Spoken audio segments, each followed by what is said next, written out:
नमस्कार, मैं अंकित कुमार एक बार फिर से आप सभी का स्वागत करता हूं फसल सलाह के इस यूट्यूब चैनल में। आइए आज हम फिर से देख लेते हैं गेहूं का बाजार, क्योंकि गेहूं के बाजार में अभी काफी ज्यादा उतार चढ़ाव नजर आ रहे हैं तथा जो कीमतें हैं वो भी काफी ज्यादा घटती हुई नजर आ रही हैं। तो आइए एक नजर गेहूं के बाजार पर।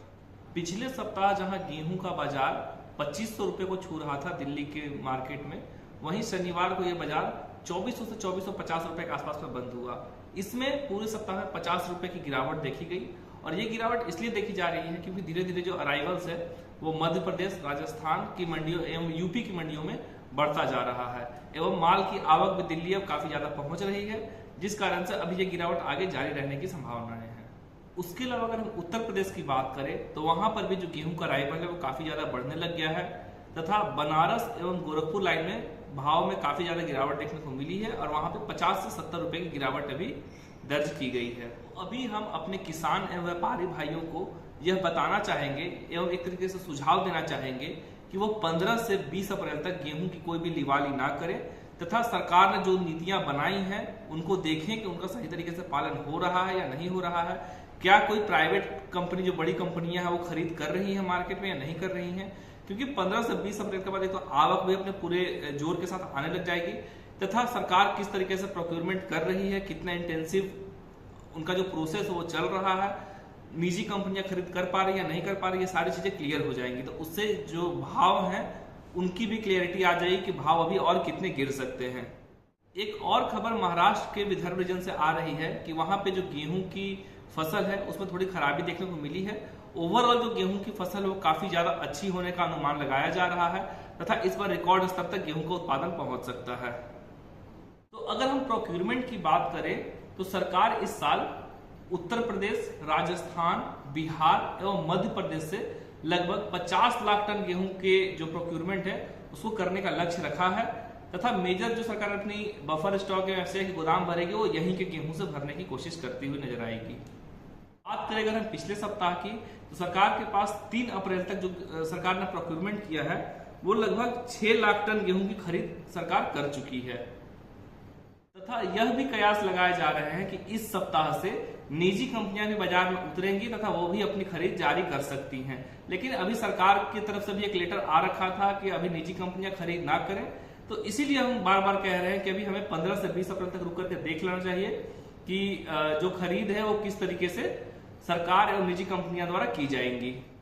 खाद्य सचिव की तरफ से भी एक बयान जो कि अभी आ रहा है जिसमें उनसे पूछा गया कि क्या भारत सरकार गेहूं के निर्यात पर भी कोई ध्यान दे रही है, तो उन्होंने कहा कि अभी जो सरकार का ध्यान है वो भारत की घरेलू जरूरतों को देखते हुए तथा जो भाव है उनको नियंत्रित करना है। उसके अलावा भी भारत सरकार कहीं से भी कोई निर्यात करने की ओर इशारा नहीं कर रही है। हालांकि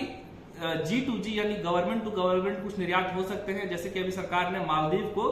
कुछ मात्रा में गेहूं एवं चावल का निर्यात किया है, लेकिन वो गवर्नमेंट टू गवर्नमेंट बेसिस है, प्राइवेट प्लेयर्स कहीं से भी कोई निर्यात भारत से गेहूं का नहीं होने जा रहा है। तो अब आइए देख लेते हैं कि मौसम का क्या मिजाज रहेगा गेहूं के प्रोक्यूरमेंट में तथा उसकी जो फसल अभी आ रही है। तो कुछ दिन पहले IMD ने हीट वेव्स की अलर्ट जारी किया था, तो कुछ लोगों का यह भी कहना था कि उससे गेहूं की फसल खराब हो सकती है या नहीं हो सकती है। तो फसल सलाह को यह लगता है कि गेहूं की जो फसल है वो पूरी तरीके से पक चुकी है एवं 1 से 2 हफ्ते में पूरी फसल कट करके तैयार हो जाएगी। तो अब बहुत ज्यादा असर पड़ने की आशंकाएं नहीं है तथा गेहूं का जो उत्पादन है जितना होना था उतना लगभग हो चुका है। हालांकि सब्जियों में इसका बुरा असर देखने को मिल सकता है तथा अगर सब्जियों की फसलों को नुकसान अगर पहुंचता है तो हो सकता है कि सब्जियों की जो कीमतें हैं उसमें बढ़ोतरी देखी जा सकती है। तो आइए हम एक नजर देख लेते हैं गेहूं की कुछ प्रमुख मंडियों पे कि वहां पे क्या अभी भाव चल रहे हैं तथा आगे वहां पे क्या भाव रहने की आशंकाएं हैं। अगर हम बात करें नरेला की तो नरेला में अभी जो नया गेहूं आ रहा है वहां भाव 2200 से 2290 रुपए चल रहे हैं। वहीं नजफगढ़ में 2200 से 2235 रुपए, जबलपुर में भाव 2250 से 2400 रुपए चल रहे हैं। बुलंदशहर में 2200, समस्तीपुर में 2325 रुपए। वहीं मथुरा में जो नई गेहूं है उसका भाव 2325 रुपए, इटावा में 2210, औरैया में 2210, बहराइच में 2225 रुपए, लखीमपुर में 2230 से 2260 रुपए, ललितपुर में 2140 से 2160, ग्वालियर में भाव है मिल्क क्वालिटी का 2200 तथा ग्रेट जो अभी बढ़िया क्वालिटी का माल है वो 2300 रुपए। उसके अलावा मंदसौर में मिल्क क्वालिटी का भाव 2450 से 2500 एवं लोकवान का भाव है 2600 से 2750 रुपए। तो ये है कुछ प्रमुख मंडियों के भाव। और भी मंडियों के भाव जो है वो हमारे फसल सलाह ऐप में दिए हुए हैं, आप वहां जाकर के भावों को देख सकते हैं। तो ये थे गेहूं का एक संक्षिप्त बाजार। आगे भी हम आपके लिए ऐसी वीडियो बनाते रहेंगे जैसे जैसे अराइवल बढ़ती है या फिर भाव में कोई चेंज आता है, तो सरकार कोई नियम लाती है या हटाती है, तो हम आपके लिए अपडेट लेकर के आएंगे। आपको अगर ऐसे अपडेट जाननी है तो आप हमारे फसल सलाह के यूट्यूब चैनल को सब्सक्राइब कर दें तथा बेल आइकन को दबा दें तथा रेगुलर हमारे फसल सलाह ऐप पे आते रहें और वहां पे जो भी अपडेट है वो आपको दिखती रहेगी। अगर आपको ये वीडियो पसंद आया हो तो इसको लाइक करें, सब्सक्राइब करें, शेयर करें एवं फसल सलाह डाउनलोड करने का जो लिंक है वो डिस्क्रिप्शन बॉक्स में दिया हुआ रहेगा। धन्यवाद।